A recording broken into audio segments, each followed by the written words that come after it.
ನಮಸ್ಕಾರ ಎಲ್ಲರಿಗೂ. ನಾವು ಈ ಹಿಂದಿನ ವಿಡಿಯೋದಲ್ಲಿ ಆರ್ಟಿಕಲ್ 31ರ ಇಂಟ್ರೊಡಕ್ಷನ್ ಅನ್ನ ಹೇಳಿದ್ವಿ. ಅದನ್ನ ಯಾಕೆ ಜಾರಿಗೆ ತಗೊಂಡ್ಬಂದ್ರು, ಅದರದ ಉದ್ದೇಶ ಏನು, ಆಮೇಲೆ ಮೊದಲನೇ ಸಂವಿಧಾನದ ತಿದ್ದುಪಡಿ ಮೂಲಕ 3 ಕಾಯ್ದೆಗಳನ್ನ ಜಾರಿಗೆ ತಗೊಂಡ್ಬಂದ್ರು, ಜೊತೆಗೆ ಶೆಡ್ಯೂಲ್ 9 ಅನ್ನ ಇಂಟ್ರೊಡ್ಯೂಸ್ ಮಾಡಿದ್ರು ಅಂತೇಳಿ ಎಲ್ಲಾನು ನೋಡಿದ್ವಿ. ಇವತ್ತು ಆರ್ಟಿಕಲ್ 31 ಏನ ಬಗ್ಗೆ ಡಿಸ್ಕಷನ್ ಮಾಡೋಣ. ಇದೇನ್ ಹೇಳ್ತೈತಿ ಅಂತಂದ್ರೆ, ಸರ್ಕಾರ ಎಸ್ಟೇಟ್ ಅಂದ್ರೆ ಏನ ಅಂತೇಳಿ ಇದೇ ಕಾನೂನೊಳಗೆ ಹೇಳ್ತಾರೆ. ಸರ್ಕಾರ ಎಸ್ಟೇಟ್ ಅಥವಾ ಕೃಷಿ ಭೂಮಿಗಳನ್ನ ಅಂದ್ರೆ ಇದು ಯಾವ್ದಕ್ಕೆ ಸಂಬಂಧಪಡ್ತೈತಿ? ಲ್ಯಾಂಡ್ ರಿಫಾರ್ಮ್ಸ್ ಕಾನೂನಿಗೆ ಸಂಬಂಧಪಡ್ತೈತಿ. ಕೃಷಿ ಭೂಮಿಗಳನ್ನ ಸಾರ್ವಜನಿಕ ಉದ್ದೇಶಗಳಿಗಾಗಿ, ಪಬ್ಲಿಕ್ ಇಂಟ್ರೆಸ್ಟ್ ಅಂತ ಕರಿತೀವಿ, ಸಾರ್ವಜನಿಕ ಉದ್ದೇಶಗಳಿಗಾಗಿ ವಶಪಡಿಸಿಕೊಂಡಿತ್ತು ಅಂತಂದ್ರೆ ಇದು ಯಾವುದು? ಸರ್ಕಾರ ಎಸ್ಟೇಟ್ ಮತ್ತು ಕೃಷಿ ಭೂಮಿಗಳನ್ನ ವಶಪಡಿಸಿಕೊಳ್ಳಲು ತಂದಿರತಕ್ಕಂಥ ಕಾನೂನುಗಳು ಆರ್ಟಿಕಲ್ 14 ಮತ್ತು ಆರ್ಟಿಕಲ್ 19 ಉಲ್ಲಂಘನೆ ಮಾಡ್ತಾವು ಅಂತ ಹೇಳಿ ನೀವು ಕೋರ್ಟಿಗೆ ಹೋಗಕ್ ಬರೋದಿಲ್ಲ ಅಂತ ಹೇಳಿದ್ರು ಅವರು. ಏನು ಸರ್ಕಾರಕ್ಕೆ ಒಂದು ಅನಿವಾರ್ಯ ಕಾರ್ಯಕ್ರಮ ಐತಿ. ಏನಪ್ಪಾ ಅಂತಂದ್ರೆ, ಸರ್ಕಾರ ಲ್ಯಾಂಡ್ ಅನ್ನ ಡಿಸ್ಟ್ರಿಬ್ಯೂಟ್ ಮಾಡ್ಬೇಕಾಗೈತಿ ಜಮೀನ್ದಾರ್ ಕಡೆಯಿಂದ ಕಸಿದುಕೊಂಡು. ಹೌದಾ? ಅತಿ ಹೆಚ್ಚು ಭೂಮಿ ಇರೋದು ಜಮೀನ್ದಾರ್ ಹತ್ರ. ಅದನ್ನ ಕಸಿದುಕೊಳ್ಳಕ್ ಮಾರ್ಗಗಳೇ ಇಲ್ಲ. ಸಂವಿಧಾನ ಕಟ್ಟಿ ಹಾಕ್ಬಿಟ್ಟೈತಿ. ಒಂದು ಸಮಾನತೆ, ಇನ್ನೊಂದು ಸ್ವತಂತ್ರತೆ ಮತ್ತು ಇನ್ನೊಂದು ಆಸ್ತಿ ಹಕ್ಕಿನ ಅಡಿಯಲ್ಲಿ ಸರ್ಕಾರಕ್ಕೆ ಏನು ಕೆಲಸ ಮಾಡ್ಲಾರ್ದಂಗ್ ಕಟ್ಟಿ ಹಾಕ್ಬಿಟ್ಟೈತಿ. ಆದ್ರ ಸರ್ಕಾರ ಕೆಲಸ ಮಾಡ್ಲೇಬೇಕಾಗಿರ್ತಕ್ಕಂಥ ಅನಿವಾರ್ಯ ಐತಿ. ಅವಾಗ ಏನ್ ಮಾಡಿದ್ರು ಅಂತಂದ್ರೆ, ಆರ್ಟಿಕಲ್ 31A ಅನ್ನ 1951ರಲ್ಲಿ ಮೊದಲ ಸಂವಿಧಾನ ತಿದ್ದುಪಡಿಯ ಮೂಲಕ ಸರ್ಕಾರ ಸಂವಿಧಾನಕ್ಕೆ ಸೇರ್ಪಡೆ ಮಾಡಿತು. ಏನಂತೇಳಿ, ಸರ್ಕಾರ ಯಾವುದೇ ಕಾಯ್ದೆಗಳ ಮೂಲಕ ಎಸ್ಟೇಟು, ಕೃಷಿ ಭೂಮಿಗಳನ್ನ ಸಾರ್ವಜನಿಕ ಉದ್ದೇಶಗಳಿಗಾಗಿ ವಶಪಡಿಸಿಕೊಂಡಾಗ ಅದು ಆರ್ಟಿಕಲ್ 14 ಮತ್ತು 19 ಮತ್ತು 14, 19 ಮತ್ತು 31 ಉಲ್ಲಂಘನೆ ಮಾಡ್ತೈತಿ ಅಂತೇಳಿ ನೀವು ನ್ಯಾಯಾಲಯಕ್ಕೆ ಹೋಗುವ ಹಾಗಿಲ್ಲ. ಅಂತಂದ್ರ ಈ ಕಾಯ್ದೆ ಓವರ್ ರೈಡ್ ಮಾಡಿತು ಏನನ್ನ? ಜುಡಿಷಿಯಲ್ ರಿವ್ಯೂ ಅಧಿಕಾರವನ್ನ ಓವರ್ ರೈಡ್ ಮಾಡಿತು. ಅಂದ್ರ ಇಲ್ಲಿ ವ್ಯಕ್ತಿಗೆ ಇರ್ತಕ್ಕಂಥ ನ್ಯಾಯಿಕ ವಿಮರ್ಶೆ, ನಿನಗೆ ಅನ್ಯಾಯ ಆದಾಗ, ಯಾವುದು ಆರ್ಟಿಕಲ್ 14 ಮತ್ತು ಆರ್ಟಿಕಲ್ 19ರಲ್ಲಿ ಅನ್ಯಾಯ ಆದಾಗ, ತಾರತಮ್ಯ ಆದಾಗ ನೀನು ಕೋರ್ಟ್ಗೆ ಹೋಗುವ ಅಧಿಕಾರವನ್ನ ತಡೆ ಹಿಡಿತು. ಯಾವುದು? Article 31A. ಇದನ್ನ ಶೆಡ್ಯೂಲ್ 9ರಲ್ಲಿ ಸೇರಿಸಿದ್ರು. ಅಂದ್ರೆ ಈ ಶೆಡ್ಯೂಲ್ 9ರಲ್ಲಿ ಈ ಕಾಯ್ದೆನೇ ಸೇರಿಸೋದಿಲ್ಲ. ಶೆಡ್ಯೂಲ್ 9ನ್ನ ಜಾರಿಗೆ ತಗೊಂಡ್ಬಂದು ಕೃಷಿ ಭೂ ಸುಧಾರಣಾ ಕಾಯ್ದೆಗಳನ್ನ ಎಲ್ಲವನ್ನೂ ಅದರೊಳಗೆ ಸೇರ್ಪಡೆ ಮಾಡಿದ್ರು. ಶೆಡ್ಯೂಲ್ 9 ಏನ್ ಹೇಳ್ತೈತಿ ಅಂದ್ರೆ, ಯಾವುದೇ ಕಾಯ್ದೆ ನನ್ನ ಅಡಿಯಲ್ಲಿ ಬಂದಾಗ ಅದಕ್ಕೆ ನಾನು ರಕ್ಷಣೆ ಕೊಡ್ತೀನಿ, ಯಾವುದರ ವಿರುದ್ಧ? ನ್ಯಾಯಿಕ ವಿಮರ್ಶೆಯ ವಿರುದ್ಧ ಅಂತೇಳಿ ಶೆಡ್ಯೂಲ್ 9 ಹೇಳ್ತೈತಿ. ಶೆಡ್ಯೂಲ್ 9 ಏನ್ ಹೇಳ್ತೈತಿ ಅಂತಂದ್ರೆ, ಯಾವುದೇ ಕಾಯ್ದೆ ನನ್ನ ಶರಣಾಗತಿ ಆಯ್ತು ಅಂತಂದ್ರೆ, ನನ್ನ ಅಡಿಯಲ್ಲಿ ಶರಣಾಗತಿ ಆಯ್ತು ಅಂತಂದ್ರೆ, ಮೊದಲು ರಾಜಾರದ ಇದ್ರಲ್ಲ, ಯಾರೋ ಒಬ್ಬ ವ್ಯಕ್ತಿ ಅವಂಗ ನನಗೆ ಆಶ್ರಯ ಬಯಸಿ ನಾ ಶರಣಾಗತ ಆಗೇನ್ರಿ, ನನ್ನ ಕಾಪಾಡ್ರಿ ಅಂತೇಳಿ ಕೇಳಿದ್ರು ಅಂತಂದ್ರ ಆ ವ್ಯಕ್ತಿಯ ಪರವಾಗಿ ಇವರು ಹೋರಾಟ ಮಾಡ್ತಿದ್ರು. ಹೌದಾ? ಆ ರೀತಿಯಾಗಿರ್ತಕ್ಕಂಥ ವ್ಯವಸ್ಥೆಯನ್ನ ತಗೊಂಬಂದ್ರು. ಇಲ್ಲಿ ಆ ಶೆಡ್ಯೂಲ್ 9 ಒಂದು ರಾಜನ ರೀತಿ ವರ್ತನೆ ಮಾಡಕೈತ್ತು. ಏನಂತೇಳಿ, ಲ್ಯಾಂಡ್ ರಿಫಾರ್ಮ್ಸ್ಗಾಗಿ ತಂದಿರ್ತಕ್ಕಂಥ ಯಾವುದೇ ಕಾಯ್ದೆಯನ್ನ ಶೆಡ್ಯೂಲ್ 9ಕ್ಕೆ ಸೇರ್ಪಡೆ ಮಾಡಿದ್ರು ಅಂತಂದ್ರ ಕೋರ್ಟ್ ಕೆನಾಟ್ ಕ್ವಶನ್ ದಟ್ ಏನು ಕಾಯ್ದೆ, ಆ ಆಕ್ಟ್ ಅನ್ನ ಕ್ವಶನ್ ಮಾಡಕ್ಕೆ ಬರ್ದಂಗಾಯ್ತು. ಯಾಕಂತಂದ್ರೆ ಶೆಡ್ಯೂಲ್ 9 ಕ್ಲಿಯರ್ ಆಗಿ ಹೇಳ್ಬಿಡ್ತೈತಿ. ಏನಪ್ಪಾ ಅಂತಂದ್ರ, ಯಾರು ನನ್ನಲ್ಲಿ ಶರಣಾಗತರಾಗಿರುತ್ತಾರೋ ಅವರ ರಕ್ಷಣೆ ನನ್ನ ಹೊಣೆ. ಹಿಂಗ. ಹೌದಾ? ಭಗವಂತ ಹೇಳ್ತಾನಲ್ಲ ಭಗವದ್ಗೀತೆಯಲ್ಲಿ, ನನಗೆ ಶರಣಾಗತರಾದವರನ್ನ ರಕ್ಷಣೆ ಮಾಡುವ ಹೊಣೆ ನನ್ನದು ಅಂತೇಳಿ. ಹಂಗ ಸಂವಿಧಾನದೊಳಗೆ ಒಬ್ಬ ಭಗವಂತ ಅದಾನ. ಯಾರು? ಶೆಡ್ಯೂಲ್ 9. ಹೌದಾ? ಶೆಡ್ಯೂಲ್ 9 ಅನುಸೂಚಿ 9 ಏನ್ ಹೇಳ್ತೈತಿ ಅಂದ್ರೆ, ಯಾರು ನನ್ನಲ್ಲಿ ಶರಣಾಗತರಾಗ್ತಾರೋ ಅವರನ್ನ ನಾನು ಕಾಯ್ತೀನಿ. ಯಾರ ವಿರುದ್ಧ? ಜುಡಿಷಿಯಲ್ ರಿವ್ಯೂನ ವಿರುದ್ಧ, ನ್ಯಾಯಿಕ ವಿಮರ್ಶೆಯ ವಿರುದ್ಧ, ಆರ್ಟಿಕಲ್ 13ರ ವಿರುದ್ಧ. ಹೌದಾ? ಯಾಕೆ ಇದನ್ನ ಹೇಳಿದೀವಿ ಅಂತಂದ್ರೆ, ಸುಮ್ಮನೆ ರಿಲೇಟ್ ಮಾಡಕತ್ತೀವಿ ಅಷ್ಟೇ. ನಾನು ಹಂಗ ಅದಕ್ಕೆ ಧರ್ಮದ ಜೋಡಣೆ ಅದು ಇದು ಏನಿಲ್ಲ, ಜಸ್ಟ್ ರಿಲೇಟ್ ಮಾಡಕತ್ತೀವಿ ನಿಮಗೆ ತಿಳಿಲಿ ಅಂತೇಳಿ. ಹೌದಾ?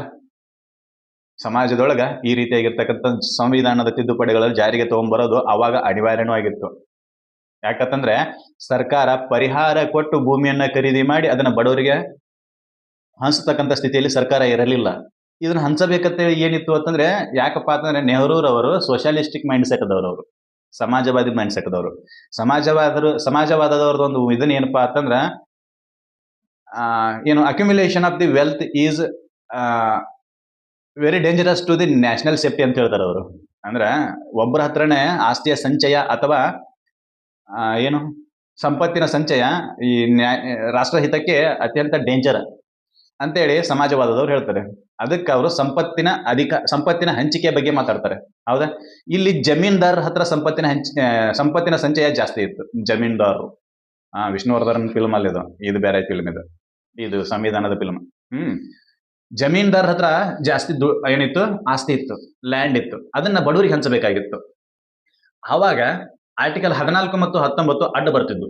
ಅದಕ್ಕೆ ಏನ್ ಮಾಡಿದ್ರು ಅಂತಂದ್ರೆ ಶೆಡ್ಯೂಲ್ 9 ಸೃಷ್ಟಿ ಮಾಡಿ, ಸಂವಿಧಾನಕ್ಕೆ ಶೆಡ್ಯೂಲ್ 9 ಸೃಷ್ಟಿ ಮಾಡಿ ಏನ್ ಮಾಡಿದ್ರು ಅಂತಂದ್ರೆ ಈ ಲ್ಯಾಂಡ್ ರಿಫಾರ್ಮ್ಸ್ ಮತ್ತು ಏನು ರಿಸರ್ವೇಶನ್ ಅನ್ನ ಕೊಡ್ತಕ್ಕಂಥ ಎಲ್ಲ ಕಾಯ್ದೆಗಳನ್ನು 9ಕ್ಕೆ ಸೇರ್ಪಡೆ ಮಾಡಿದ್ರು. ರಿಸರ್ವೇಶನ್ ಎದು ಕೊಡಕತ್ತಿದ್ರು ಅಂತಂದ್ರೆ ಸ್ಕೂಲ್ಗಳಲ್ಲಿ ಪರಿಶಿಷ್ಟ ಜಾತಿ ಮತ್ತು ಪರಿಶಿಷ್ಟ ಪಂಗಡದ ವ್ಯಕ್ತಿಗಳಿಗೆ ಅನುಕೂಲ ಆಗಲಿ ಅಂತೇಳಿ ರಿಸರ್ವೇಶನ್ ಅನ್ನು ಕೊಡಕತ್ತಿದ್ರು.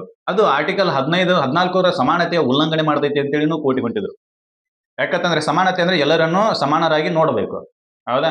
ನೀವು ಶಾಲೆಯಲ್ಲಿ ಪರಿಶಿಷ್ಟ ಜಾತಿಯವರಿಗೆ, ಪರಿಶಿಷ್ಟ ಪಂಗಡದವರಿಗೆ ಏನ್ ಮಾಡಿದ್ರಿ ಅಂತಂದ್ರೆ ರಿಸರ್ವೇಶನ್ ಅನ್ನು ಕೊಡೋದ್ರ ಮೂಲಕ ಮೇಲ್ಜಾತಿಯವರನ್ನ ಕೀಳಾಗಿ ನೋಡಕತ್ತೀರಿ ಅಂತ ಹೇಳಿ ಅದರ ಆಧಾರದ ಮೇಲೆ ಏನ್ ಮಾಡಕತ್ತಿದ್ರು ಅಂತಂದ್ರೆ ಸುಪ್ರೀಂ ಕೋರ್ಟಿಗೆ ಹೊಂಟಿದ್ರು.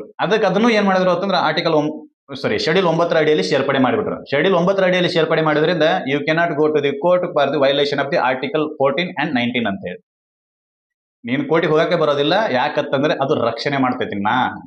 ನನ್ನ ಅಡಿ ಒಳಗೆ ನೀವ್ ಇದ್ರಿ, ಅಡಿ ಅಂತಂದ್ರೆ ಪಾದ, ನನ್ನ ಪಾದದ ಮೇಲೆ ನೀವ್ ಇದ್ರಿ ಅಂತಂದ್ರೆ ನಿಮ್ಮನ್ನ ಕಾಯ್ತೀನಿ ಅಂತೇಳಿ ಶೆಡ್ಯೂಲ್ 9 ಹೇಳುತ್ತೆ. ಆ ರೀತಿಯಾಗಿರ್ತಕ್ಕಂಥ ಕಾಯ್ದೆಯನ್ನ ಜಾರಿಗೆ ತಗೊಂಡ್ಬಂದ್ರು. ಅದರ ವಿರುದ್ಧನ ಒಂದು ಕೇಸ್ ಹೋಯ್ತು. ಎಲ್ಲಿ ಆರ್ಟಿಕಲ್ 13 ಏನ್ ಮಾಡ್ತೈತಿ ಅಂದ್ರೆ ಜುಡಿಷಿಯಲ್ ರಿವ್ಯೂಗೆ ಅಧಿಕಾರ ಕೊಡ್ತೈತಿ. ಏನಪ್ಪಾ ಹೇಳ್ತೈತಿ ಅಂತಂದ್ರೆ ಮೂಲಭೂತ ಹಕ್ಕುಗಳಿಗೆ ಧಕ್ಕೆ ಆಗ್ತಕ್ಕಂಥ ಯಾವುದೇ ಕಾನೂನನ್ನ ನಾನು ಜೀವಂತ ಇಡಾಕ್ ಬಿಡುದಿಲ್ಲ ಅಂತೇಳಿ ಆರ್ಟಿಕಲ್ 13 ಹೇಳ್ತೈತಿ. ಏನು ಮೂಲಭೂತ ಹಕ್ಕುಗಳಿಗೆ ಧಕ್ಕೆ ತರ್ತಕ್ಕಂಥ ಯಾವುದೇ ಕಾನೂನುಗಳನ್ನ ನಾನು ಜೀವಂತ ಬಿಡುವುದಿಲ್ಲ. ಹಂಗ ಹೇಳಂಗಿಲ್ಲ, ನಾ ಹೇಳಾಕತ್ತೇನೆ ಅಷ್ಟೇ. ಅದನ್ನ ಅಲ್ಲಿ ಏನ್ ಮಾಡ್ತೈತಿ ಅಂತಂದ್ರ ಸುಪ್ರೀಂ ಕೋರ್ಟ್ಗೆ ಅಧಿಕಾರ ಕೊಡ್ತೈತಿ. ಏನಂತೇಳಿ ಮೂಲಭೂತ ಹಕ್ಕುಗಳನ್ನ ವೈಲೇಷನ್ ಮಾಡಿದ ಯಾವುದೇ ಕಾನೂನುಗಳನ್ನ ನಲ್ ಅಂಡ್ ವೈಡ್ ಮಾಡ್ರಿ ಅಂತೇಳಿ ಅಧಿಕಾರ ಕೊಡ್ತೈತಿ. ಯಾವುದು? ಆರ್ಟಿಕಲ್ 13. ಇಲ್ಲೇನಾಯ್ತು? ಸಾರ್ವಜನಿಕ ಹಿತಾಸಕ್ತಿಗಳಿಗಾಗಿ ಆರ್ಟಿಕಲ್ 14 ಮತ್ತು 19 ಉಲ್ಲಂಘನೆ ಆದ್ರೂ ಕೂಡ ನೀವು ಕೋರ್ಟಿಗೆ ಹೋಗಕ್ ಬರೋದಿಲ್ಲ ಅಂತ ಹೇಳ್ತು.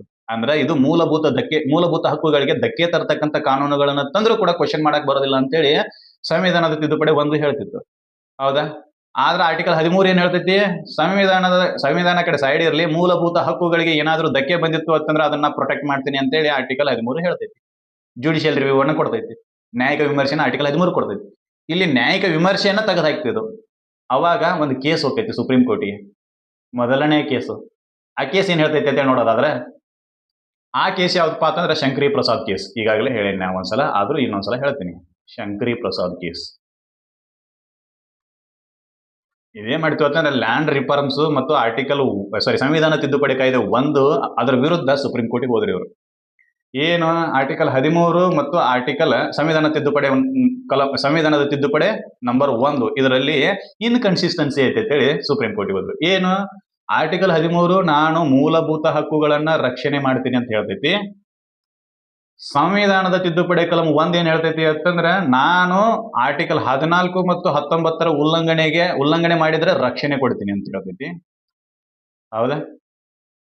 ಹಿಂಗಾಗಿ ಇದ್ರಾಗ ಯಾವ್ದು ಕರೆಕ್ಟ್? ಯಾಕಂತಂದ್ರೆ 13 ಏನ್ ಹೇಳ್ತೈತಿ?